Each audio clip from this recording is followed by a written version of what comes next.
Welcome and a warm greeting to you as we approach session 4 of the history of anti-Semitism.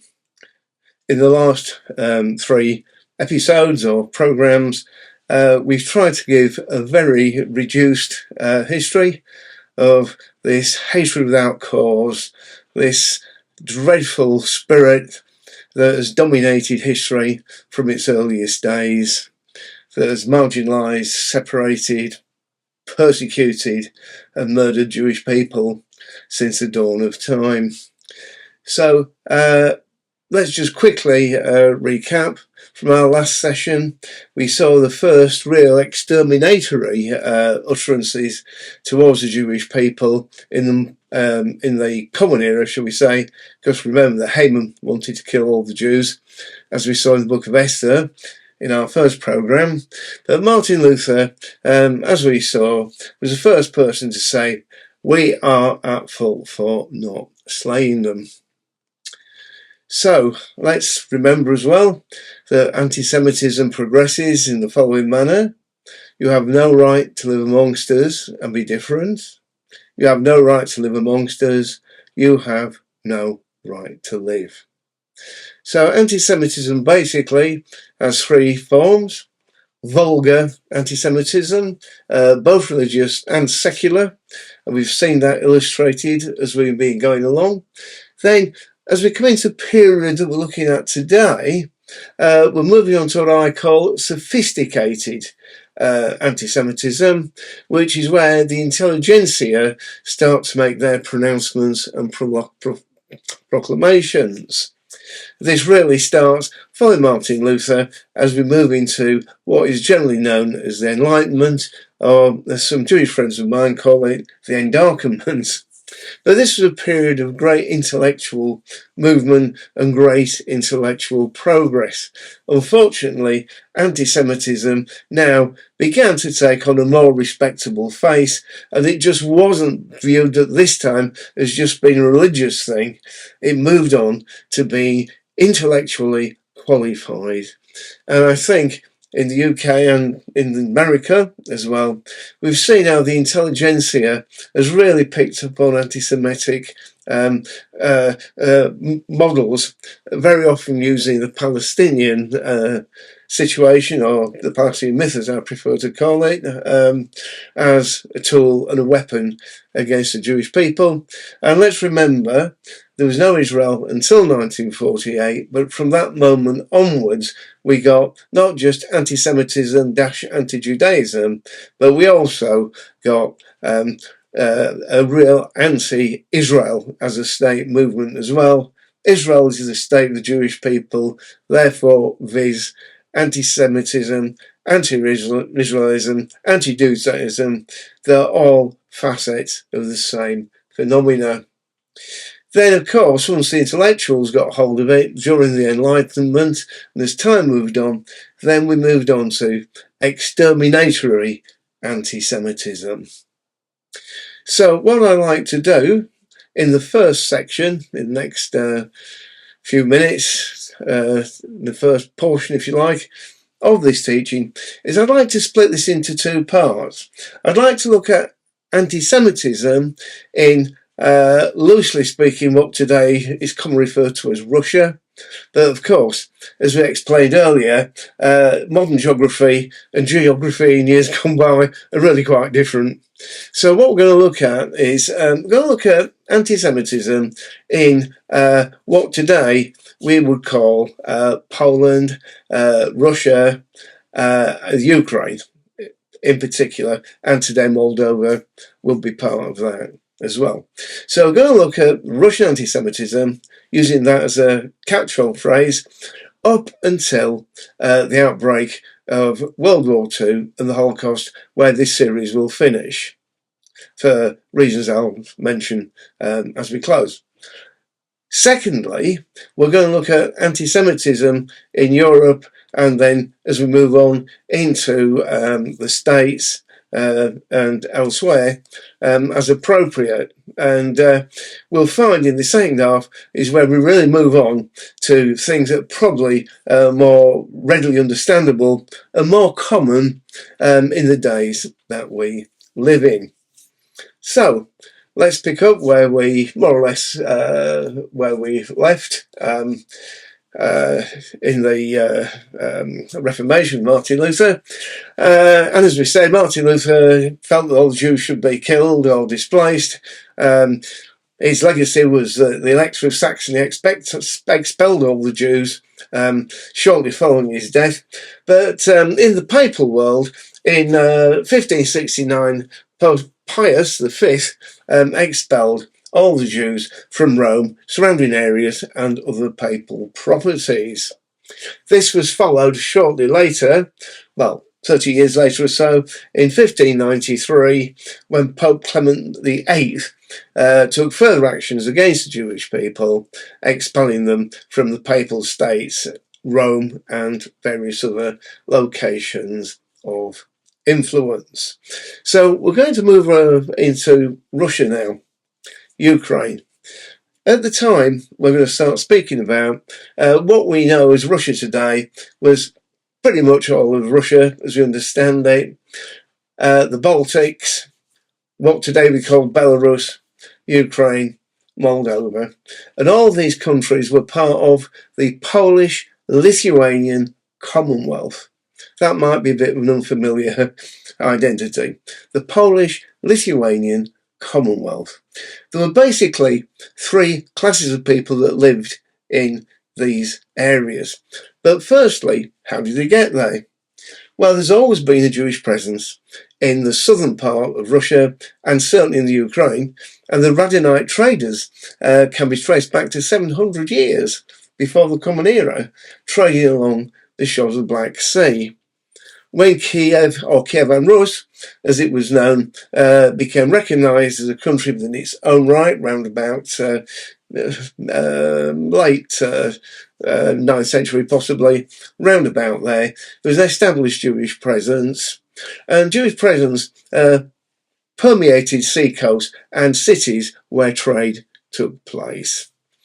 The big influx of Jewish people into these lands really followed the expulsions from Europe. And firstly, affected the Crusades, moving up from Germany and so on. And there were a number of crusades that went on, not just the first and second one, really up to the period that we took into the 13th century, certainly. And that promoted a movement, but also the expulsion from Spain in 1492 and Portugal, more and more people pushing up, and various expulsions, as we said, from Rome, various other places. There was a northward drift, and the Jewish population became very large. In addition, in Poland, by the invitation of one of the kings, because he needed administrators and businessmen as well, for lack of a better expression, and estate managers, Jewish people were actually invited to go to Poland, which ironically, by the time we get to the 19th and 20th centuries, of course, as the distasteful distinction of being one of the most anti-Semitic countries in the world and in modern history. So let's go into the 16th century, 17th century, and then we can see here large Jewish populations spread through the Polish-Lithuanian Commonwealth. The population basically was like this: four strata. The Poles with the aristocracy, the landowners, and wielded power. The German merchant class were the second class, and they controlled most of the trade in these areas, and particularly in the Ukraine, where we're going to focus on in a moment. The Ukrainians themselves were the peasant class, the labourers, and the ones that did all the donkey work, if you like, real peasants. And under these sort of rules, the peasants actually were more like serfs. They really sort of belonged to the landowners rather than being free men, who was somewhere curious thing, sort of in the middle, if you like. Now, a really dreadful occurrence took place in the Ukraine, and it was the first big massacre outside the Crusades of the Jewish people. And an event took place between 1648 and 1654. that was initiated by the hetman, that's headman, the hetman, it's a word that sounds very familiar, the hetman of the Zaporizhian Cossacks, whose name was Bogdan Khmelnytsky. Khmelnytsky was away campaigning when Polish overlord took his potential wife, more or less kidnapped her and forced her to marry him and so on. Khmelnytsky, in a fit of rage, got the whole horde, the called hordes, Cossack gatherings, the Zaporizhian ones, along with the Dnieper Cossacks, and they attacked the Jewish people.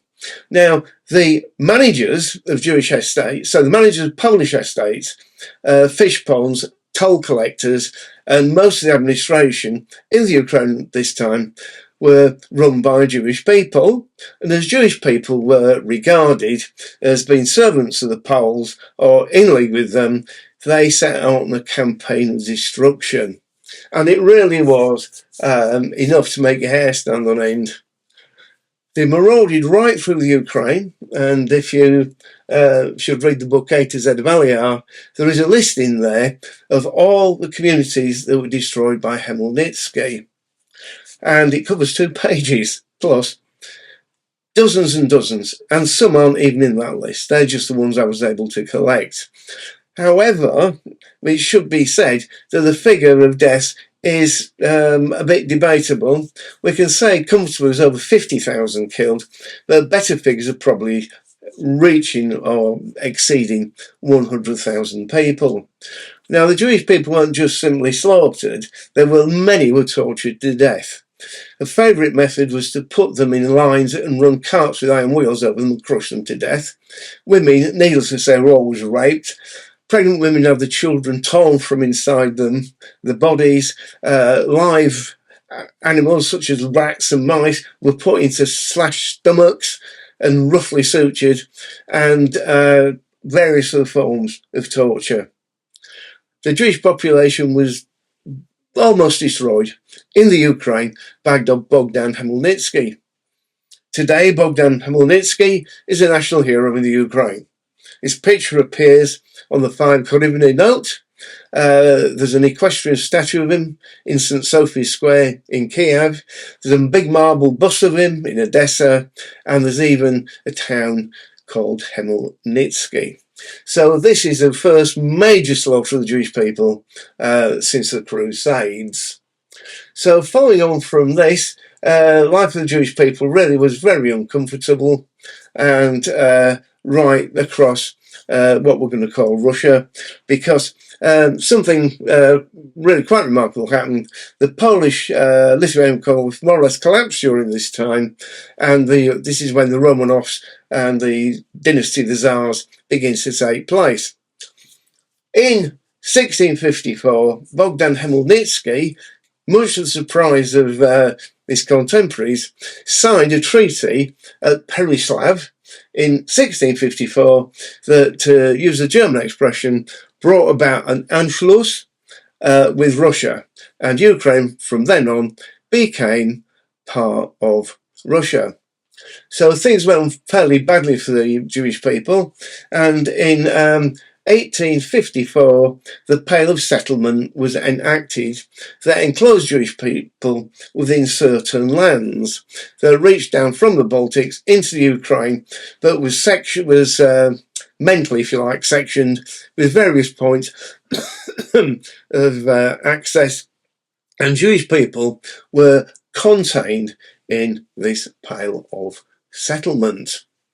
And there were various disabilities included in that they weren't allowed to leave without permission, weren't allowed to attend various institutions, and various other disabilities were put upon them. One of them being that they couldn't live in various towns or cities, and this is where the shtetl sort of arises, like Fiddler on the Roof, places like that, where there are Jewish settlements outside of towns and cities. Jewish people were always very unpopular amongst non-Jewish people because of disabilities. They were generally moneylenders, pawnbrokers, and tavern keepers, those that didn't work in menial tasks. In 1889, following the assassination of Alexander III, there were massive pogroms against the Jewish people. As usual, the Jewish people were accused of wanting to take over, plotting, and being dangerous. So the following pogrom, in 1889, there were 160 pogroms against Jewish people, resulting in the death of 50,000 people. So we'll pick up again. We're going to take a short break to go to Ezra, and then we'll pick up from where that went, and then we'll go and look what was happening outside of Russia. Ezra International is a Christian nonprofit organization that helps Jewish people immigrate to Israel, or as they say in Israel, make Aliyah. Through your generous support, we are able to help Jewish people make Aliyah by providing one-on-one support for Jewish people in their home countries, completing in-depth ancestry research, by procuring necessary immigration documents, and finally, financing the immigration journey. Since 1995, Ezra International supporters have helped tens of thousands of people from around the world, and thousands are still waiting to return to Israel. God said he would be known by both the Jewish people and the nations when he restores them to their land. Your financial gift helps make that happen. Give now and be part of this great prophetic restoration process. Go to ezrainternational.org and give your gift of hope today. Welcome back. So following these pogroms, they were followed fairly quickly by the May Laws. The May Laws increased the pressures on those living in the Pale of Settlements, and they weren't allowed to attend universities outside of there, attend schools there, trade outside of there without permission, and it really enclosed them even more. There were further programs, again, hundreds, thousands of deaths, even while this was being enacted. In 1903, there was the infamous Kishinev program that was the result of a blood libel. 24 gangs attacked the Jewish population that was over 100,000, 50 direct deaths, 90 people mutilated, 500 wounded, 700 dwellings destroyed, and 10,000 people being made homeless. This was at times that the Protocols of the Learned Elders of Zion, a notorious anti-Semitic book, was published. Basically, it says that the elders of the Jewish communities met together at midnight in a graveyard in Prague, and they raised the devil who gave them instructions in how to take over the world. Sounds ridiculous. It was shown to be a forgery in 1922 by the Times in London, but that sold hundreds of thousands of copies and is probably one of the most dominant anti-Semitic writings that was widely circulated, and it still exists. In Poland in the 80s and 90s, when we were over there, it was freely available in Catholic churches. It was normally given as a gift to visitors to Kuwait right through into 2000 and something, to the best of my knowledge. 1913, there was another blood libel, and this was the infamous trial of Menachem Mendel Baylis, who was accused of murdering a 13-year-old boy in the caves outside of Kiev in order to mix his blood in the matzot to make matzot. Yeah, Jewish blood, Christian blood, taken by Jews to make matzot for Passover. It was a big trial, all kinds of political unrest, many actions against Jewish people. In the end, it was... decided that it really wasn't the case. 1914, there was another blood libel, and this was the infamous trial of Menachem Mendel Baylis, who was accused of murdering a 13-year-old boy in the caves outside of Kiev in order to mix his blood in the matzot to make matzot. Yeah, Jewish blood, Christian blood, taken by Jews to make matzot for Passover. It was a big trial, all kinds of political unrest, many actions against Jewish people. In the end, it was decided that it really wasn't the case. Round about this time again, and we might push it back a little bit further, right back to 1889, there was a political movement named the Black Hundreds, who were super nationalists, the Black Hundreds, and they persistently rampaged through Jewish communities right up to the time we're speaking about, with a great cry of the Tsar and the nation. So as we can see, the Jewish people had a terrible time, and eventually we come up to Russian Revolution. Simon Pretoria and the Ukrainian Independence Army slaughtered tens of thousands of Jewish people in the Ukraine because it was thought that the Jewish people supported the revolution.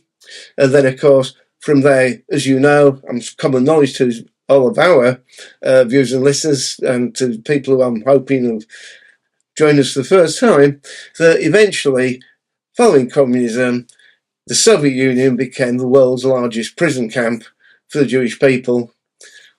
After the war, 1953, the doctors' trial, where Jewish doctors were accused of trying to murder the Politburo, made things even worse. And as they say, the rest is history.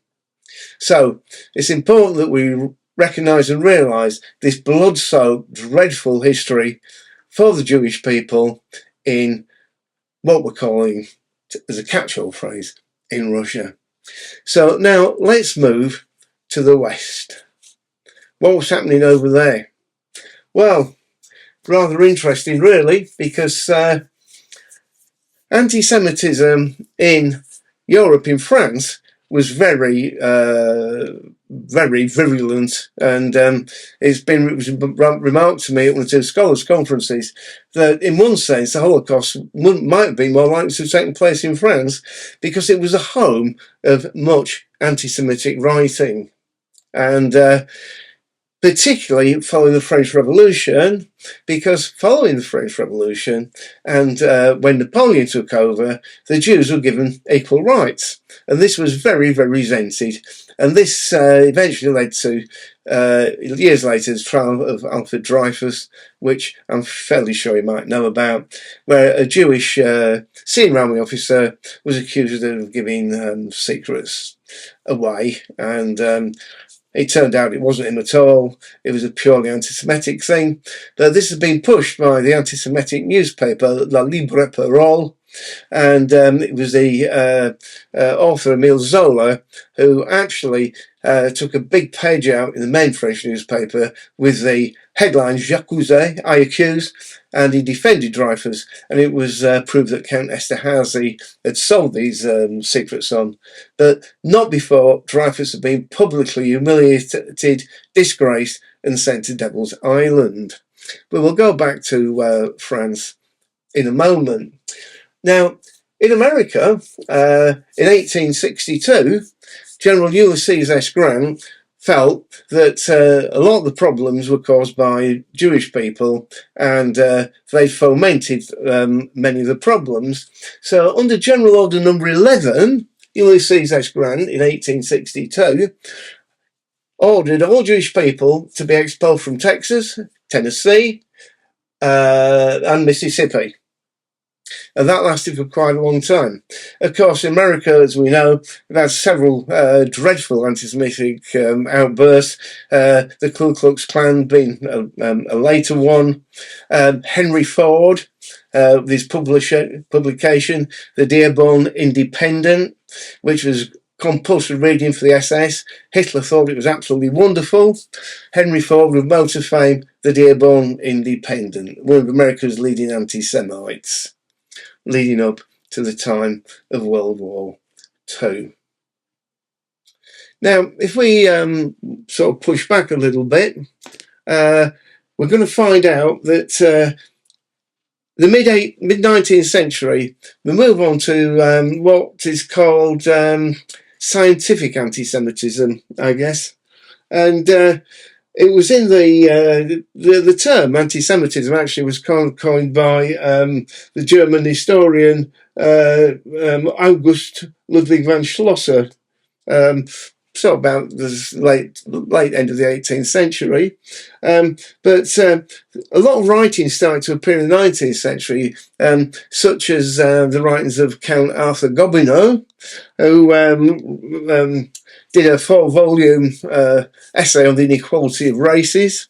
Not that it was necessarily anti-Semitic as we define it in its modern coin, but the movement to the inferiority and superiority of races became a very hot topic, which eventually inevitably led to the eugenic movement.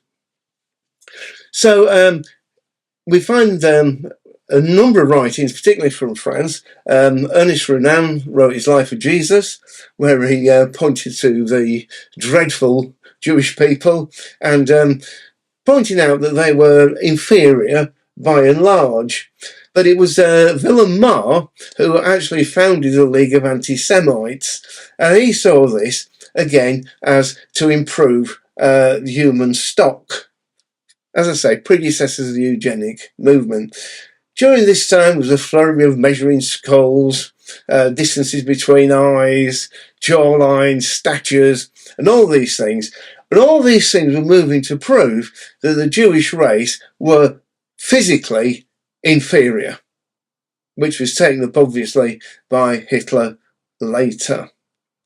So we've got these people, and French philosophers were very against the Jewish people, and Voltaire, one of France's greatest philosophical writers, was absolutely against the Jews and felt that they were a danger, and the usual reasons why Jewish people were largely unwelcome and shouldn't be around or even left alive.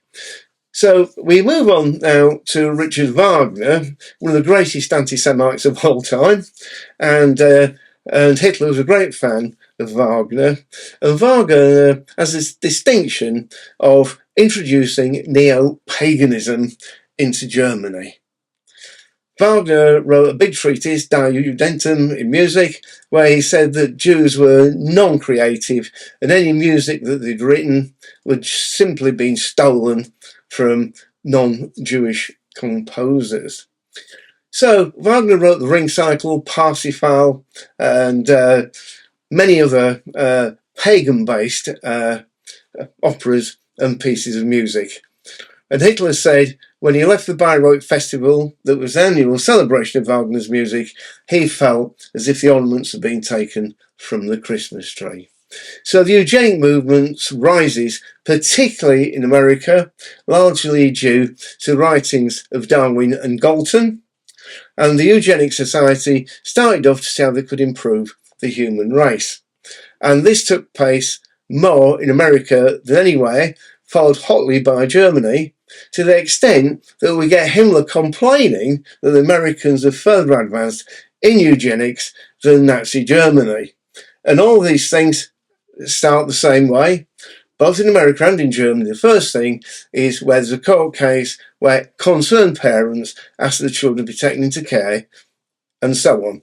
And eventually, by the 1930s in America, and certainly in Germany, compulsory sterilizations and various other confinements, and then eventually the first gas chambers where people were considered mentally impaired. So for their own good, it's a bit like putting pets down. It's like euthanizing pets. The eugenic movement turned into a euthanasia movement, and needless to say, the Jews were the top of the list because they were considered to be inferior. So we've moved on. We've tried to cover a lot of ground in a short space of time, but sufficient to say vulgar anti-Semitism moved on to sophisticated anti-Semitism that moved on to exterminatory anti-Semitism. We can see this more in the West than in Russia, although needless to say, various Russian intellectuals were very anti-Semitic anyway. It was almost a default position.